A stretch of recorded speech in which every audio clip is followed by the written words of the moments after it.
Xin mến chào cô chú anh chị đến với kênh là Bonsai Mini tên là CT. Thì hôm nay con đang đóng hàng gửi cho khách. Đây là cây sơn tùng nha cô chú anh chị. Sơn tùng thuộc dạng lá kim nha. Cây đang phát triển rất là tốt, rất là ok.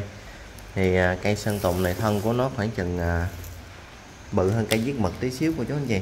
Nhưng mà cây thì cao khoảng chừng 50 cm.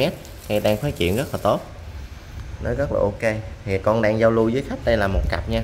Thì một cây như thế này vườn con giao lưu giá 85.000, một cặp là 170, tiền ship 30.000 nữa là 200. Đó, cô chú mình ưng thì liên hệ vườn con nha. Sơn tùng này về cô chú mình trồng một cặp ở trước cửa cũng rất là đẹp. Đó, cây thuộc dạng lá kim, thân gỗ, sống rất là lâu năm nha cô chú. Ưng thì alo vườn con nha. Đó, cây sơn tùng. Rồi thì con cảm ơn cô chú anh chị mình đã xem và ủng hộ vườn con trong thời gian qua rất là nhiều. Thì con cũng xin kết thúc video tại đây nha.